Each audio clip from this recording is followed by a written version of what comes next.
Y'all, so my baby daddy just kicked me out, me and my kids, my newborn baby, my kids out because we had an agreement that I was gonna stay at his house until I got my apartment. He woke up and decided today that he don't give a fuck if we sleep in a car on the street. So I have to use the last of my money to get us a hotel at this raunchy ass place. And I don't know what I'm gonna do after this. I just had maybe 5 days ago. Like, I'm in pain. I just had a C-section. I just have to carry all this heavy ass shit. I'm just a little tired. I'm so drained. I don't know what to do. I don't know what's gonna happen because I could only pay for one night. Like, and I just don't know like where me and my kids finna go. Like, I'm about to start calling shelters. Hopefully somebody will take us in. I don't know if they'll take us in ASAP, but I don't know what I'm supposed to do. Like, I've never been in this situation. I got nobody. So yeah, I just got into the room. I'm finna bring a little bit of stuff in here to just so we can use for the night in the morning. Uh, this is the room that I had got for it was $70. That's all I had. It's decent, but it's in a bad area. If you live in Phoenix, Arizona, you know 27th Ave is very bad. It's not too bad on the inside. We're not gonna be on the outside, but this is how the outside looks. Just a whole bunch of drug heads over here. So yeah, y'all, I'm just telling y'all what's going on in my life, and I just really hope that I could really find something, an apartment, something, help paying for this room for at least a couple more days, so I can figure out me an apartment. So if you can help, please, you could directly pay for my room. I don't care, or you could just like I don't know. I need somebody to let me come stay with them and my kids. Just something, please. Like, it's just I don't know what to do. Like, I was relying on my baby daddy, and now I'm just shitless. So don't judge me. Like, I didn't. If I knew I was gonna be put in this position, I would have went about it different. But now I just have to figure shit out. I don't know. I just have to figure it out. Nah, F that. I'm judging, man. It's a lot. Well, I'm more curious than anything. Y'all picture this for a second. Like, really picture this. She says she was staying with her baby daddy while she's waiting for her apartment. And that she just had a newborn baby 5 days ago via a C-section where they cut her open surgically.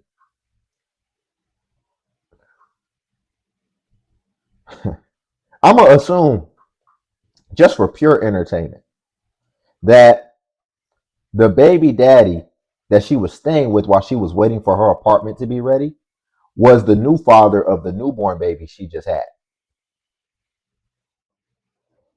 If you were staying with your baby father and you just had his baby 5 days ago, why were you already in the process of looking for an apartment and waiting for that?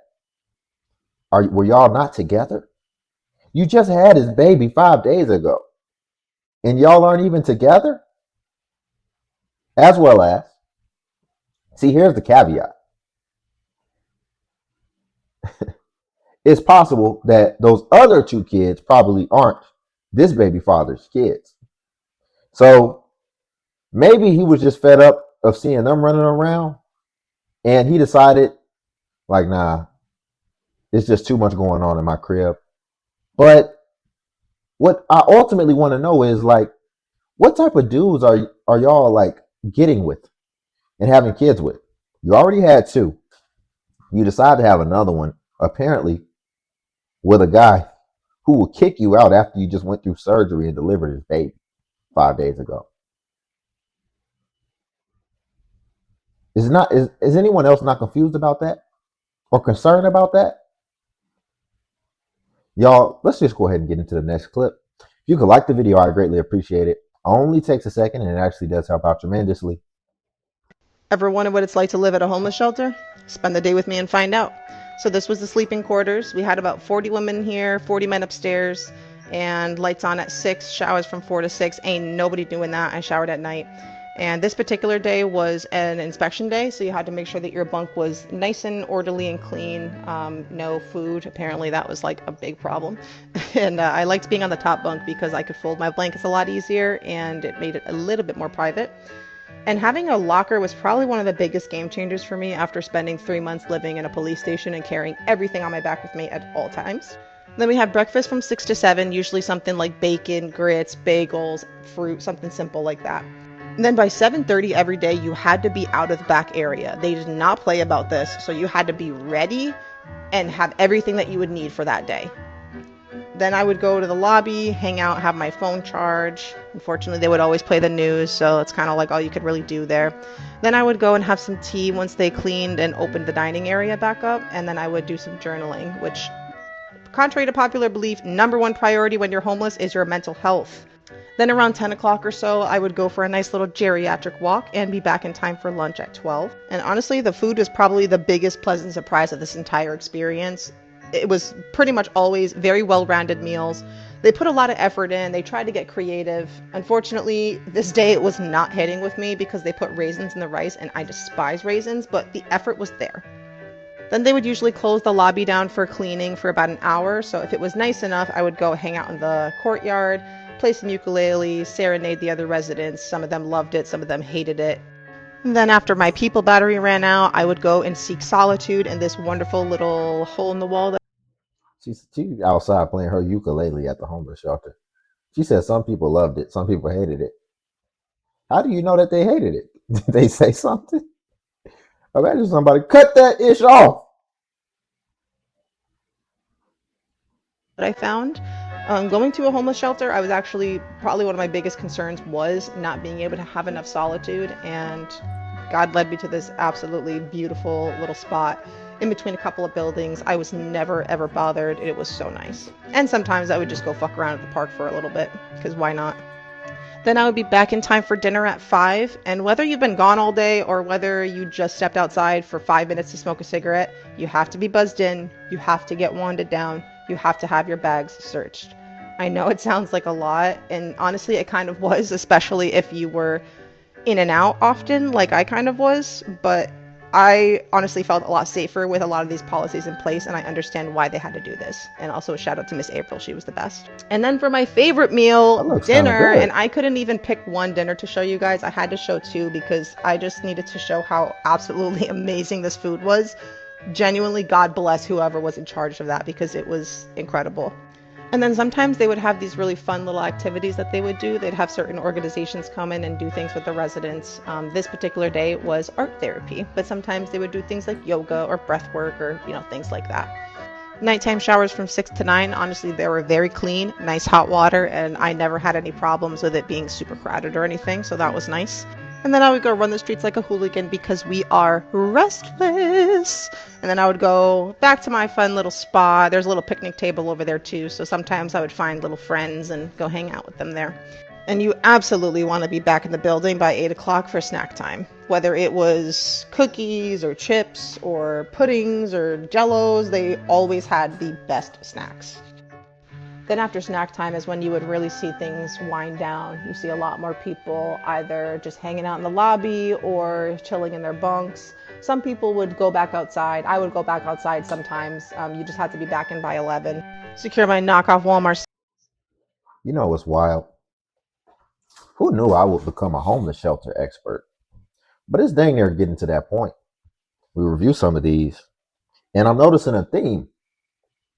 And the theme that I'm noticing is when I see a lot of ladies in these homeless shelters, it never seems like they have any urgency whatsoever. No urgency whatsoever. And what that can give insight into is that that's possibly how they ended up in that situation to begin with. Let me explain. Do you not understand that the next step down from the homeless shelter is under a bridge? Her whole day, I didn't see her really do nothing productive whatsoever that has the potential to actually get her ahead in life. Nothing productive. And that can give insight how she might have ended up in that situation, because there's people They'll have a looming eviction over their head. No urgency. Then all of a sudden the people show up at your house, and now all of a sudden you're trying to shift the urgency onto them and make it seem like it's their problem when you just been sitting up in chaos, sitting up in disorder this whole time, not trying to do anything to make it better. And it doesn't seem like she's trying to do anything, in my opinion, to make it better. I mean, she's prioritizing her mental health and that type of thing, but no, practically and logistically, like you need to start prioritizing some things that actually have potential to be able to get you on stable footing, in my opinion. But it doesn't seem like she has no urgency. And ultimately, it seems like she feels like she's going to be able to live in that shelter forever. Doesn't it? Just my 2 cents. Hey, you guys, I want to come here and give you guys a couple tips on how to survive being homeless. Tip number one, don't tell anyone. No, don't tell nobody your situation, because people will mistreat you when they know that you need them. That's tip number one. Tip number two is do not get on social media telling people your story, your sad situation, because really nobody cares. People just going to start spreading your business like a wildfire. Tip number three, if you do go and stay with anybody, don't stay no longer than 3 days, because you overstay your welcome if you stay more than 3 days. So get a little calculation of how many people that you know that you can crash at their house for 3 days, but do not stay more than 3 days. Definitely if you got kids. Tip number four is to make sure that you getting yourself financially together in regards to being stable. So try to look for a job, and also this is where your faith kick in. Start looking for apartments and start looking for housing. My situation was I was 19 when I was homeless, and I basically, was struggling with 2 kids and whatnot, and I didn't have any evictions or anything like that because I was, basically still a teenager. But anyways, so long story short, you basically want to connect with a landlord that's willing to give you an opportunity, because the landlord I connected to, he gave me an opportunity. I did not have no job or anything like that. He took a leap of faith as well as I did, and that was nobody but God. Tip number five is do not be out here drinking and smoking, and your situation is messed up like that. Do not, because drinking and smoking do not solve anything. No, get your bread together. Get your hands together to get your bread together. That's it. That's all I'm gonna say. And another thing too is seek counseling from a church, or a pastor or somebody. Get somebody who's spiritual that can join you in prayer and pray you out of the situation. Because in my situation, I literally was suicidal, sitting in my car ready for God to take my life. I'm like, come on, let's go, God. I'm not fit to be no mother. I'm sitting here struggling. I'm sitting here sleeping in my car, and it's cold outside. Like, what's going on? So that, and then also tip number 7, I would basically say to go over everything I already just said. Keep your hygiene. See, I like the way she thinks. And it should be no surprise that she was able to make it out of homelessness. Because look at how she thinks and then contrast it with how the person we just saw thinks. Now she has urgency. So much urgency that when she's staying at other people's houses, or if she would have been staying in a shelter, she's got so much urgency. She knows that her time is up in 3 days. I need to make something happen, or I need to have something else in rotation that's lined up while I'm getting myself together. Now that's urgency. As well as she's thoughtful. She still remembers the people who gave her a leap of faith. She still remembers that. As well as I love the fact how she started this off when she mentioned, don't be out here telling everybody your business. For a multitude of reasons, well, especially while you're in destitution. But the main one is, do y'all not know really that perception is everything out here? That's pretty much a huge portion of life, perception. You can be living check to check, broke as a joke. But if you apply to a job and you give a perception, maybe you dress nice still, you carry yourself with an air of confidence, and like you have leverage, and like you don't have any worries, people will treat you different, and opportunities will show up different. But when you just go ahead and let everybody know exactly what situation you're in, well, now people have the potential to take advantage of that. And ultimately, they're going to try to leverage you in a way that best fits their needs. And you would think you tell people, hey, I'm in an effed up situation. And they would like go the extra mile and try to like do everything on the up and up. But once people know that pretty much you don't have any more options. Now they're really going to try to capitalize on you and take advantage of you. And you see it in work all the time. You'll see some people who they got to figure it out. They don't need this job. They don't need XYZ. And it seems like it's like they don't even care that much. And yet they're able to move up and they get more opportunities. And then the people who care so much, who need it so bad, who need it drastically, everybody just takes advantage of them. They work the hardest and get the least opportunities. So I love that she mentioned that and that she ultimately knows that. Not going to believe this, but I am literally back homeless, living in my car as of tonight. I think going into the new year is going to be a huge and different shift for me. And I think that there are, some people that I can't take with me, some timelines that are ending, and some things that are just shifting for me. It's a little inconvenient, and I'm not going to go into the things that happened. I'm not interested in having like a smear campaign. This girl did help me out there for a while. I didn't 100% feel comfortable while I was there, and I was constantly kind of reminded that basically that I wasn't welcome, but that's a different story for a different time. So I'm just gonna post this and let it do what it does. Like I said, I went and looked at apartments today. I do have work on Monday, so I have to figure out if it's cheaper for me to get Tokyo daycare in the day while I'm at work, and then for us to sleep in the car and do showers and stuff at the community center. I don't know. I'm sorry, ma'am. I was surprised to find out. So she still has a job, and it looks like she's just trying to scatter and get another apartment. So this was kind of like this was a immediate thing that she probably didn't predict or expect. She expected her friend was going to let her ride it out, stand there, but ultimately she just wasn't comfortable, and eventually the rubber hit the road, and the friend was like, "You got to go." But she's saying that her friend basically wasn't making her feel comfortable. But shoot, how did you put this on the friend?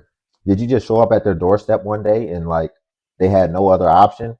Like you gave them, that's basically an ultimatum. If you show up at your friend's house with no notice and you're just like, I have nowhere to go, you basically just gave your friend a friendship ultimatum right there, and you put them in a very precarious situation. So what that can cause is some resentment that can continue to build up the longer you're staying there, because that was unexpected. And we don't even know if you were actually still like, let me pay you something while I'm staying here. Probably not, because you're just focused on you needing your next place. Now, the second elephant in the room that we have to address is this dog right here. I understand you're kind of in transition and you feel like you're going to get another place. But I'm sorry, Seabiscuit. You'd have been dropped off in the woods. Just kidding. I know there's going to be some people that's going to eat me up for saying that. PETA, they might get me canceled. But I'm just saying, listen, how drastic is this situation? Because it's hard to find sympathy when it seems like she doesn't have any kids, but you chose to take on a dependent in the form of an animal, which you already probably had. But shoot, if you're not able to sustain yourself, we got to start making hard decisions. So I'm not saying drop it off in the woods, but shoot, might have to be in a shelter, might have to go give it to somebody, see if somebody can adopt it. I don't know.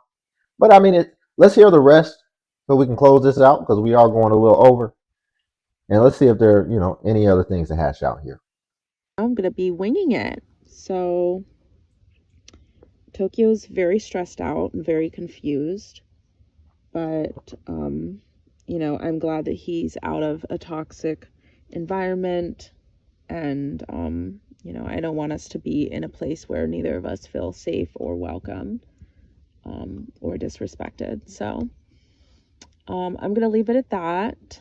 But, of course, if anybody has any suggestions.